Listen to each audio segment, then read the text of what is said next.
Chers amis, prenons une pièce de tzedaka, mettons dans la boîte et hakel ensemble. Faisons comme on vient de faire. Prière, tfila, tzedaka et maintenant un petit dvar Torah. Et bien sûr, lech lecha. Lech lecha, la paracha de cette semaine. Dieu dit à Abraham Avinu deux mots. Lech lecha. Vas-y.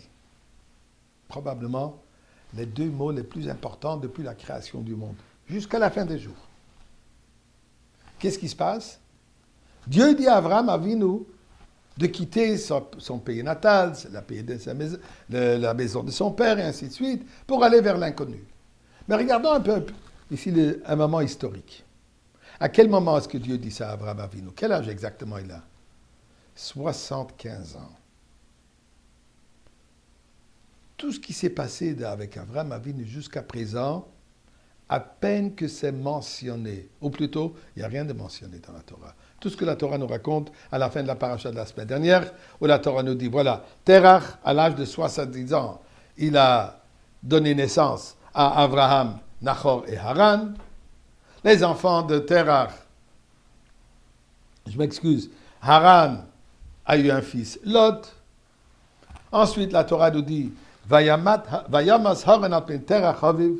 Haran, il est mort durant le vivant de son père. Où ça? Be'eretz Moladeto, dans son pays natal, son pays où il est né, Be'ur Kasdim, dans la ville d'Ur Kasdim.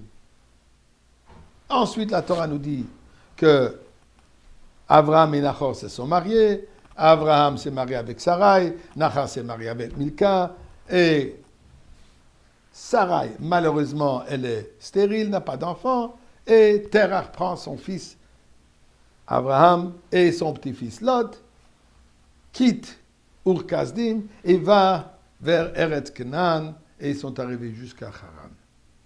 C'est tout ce que la Torah nous raconte à propos d'Abraham Avinu,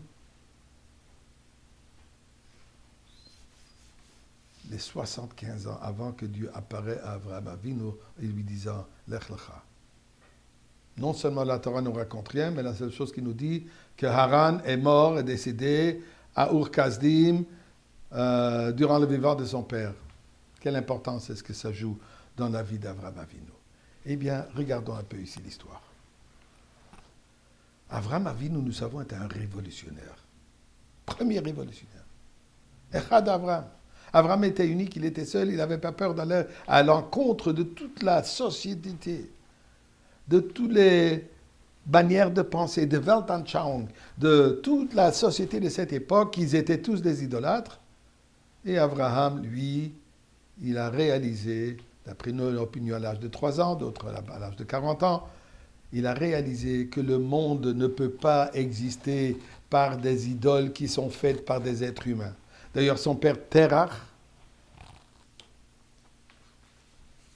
était un fabricant, un grossiste de différentes idoles. Et le Midrash de nous raconter qu'à un certain moment, Terach a demandé à son fils de s'occuper de son atelier, et une femme qui est rentrée pour faire une offrande à une des idoles, et Abraham a remarqué que ces idoles, ça ne bouge pas, ça ne parle pas, ça ne réagit pas, c'est absolument idiot de penser que ce sont des dieux qui ont une certaine capacité, qui ont un certain pouvoir. Ils ne sont même pas capables de bouger. Il est parti, il les a tous coupé les têtes. Son père est arrivé, il a vu ce qui est arrivé.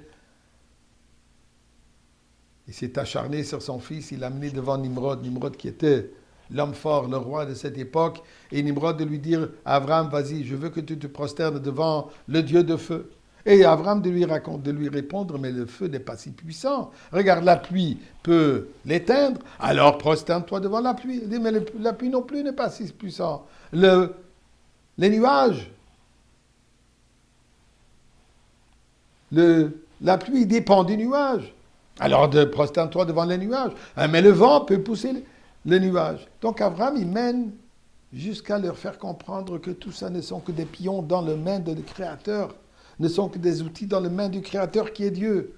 Nimrod se tourne vers lui et tu sais quoi? Je vais te jeter dans une fournaise de feu, on va voir si ton Dieu va te sauver. Eh bien, Abraham se trouve dans la fournaise et rien ne lui arrive. Son frère Haran, qui était toujours un peu vacillé entre Abraham et le reste de la société, quand il a vu que rien n'est arrivé à Abraham, il est sauté dans le feu, mais lui, étant donné qu'il n'est pas sauté par Emouna parfois, il est sauté en voyant que rien n'est arrivé avec Abraham, il a été consumé dans cette flamme. Abraham, il propageait la croyance en Dieu. Tout cela n'est pas mentionné. Pourquoi? Non, mes chers amis, d'abord faisons l'Echlacha. Allons tous vers Yerushalayim au Beth Amikdash, et là nous allons rencontrer Mitzvah nos patriarches, nos matriarches, les tzadikim, Melech HaMashiach, et on aura la réponse.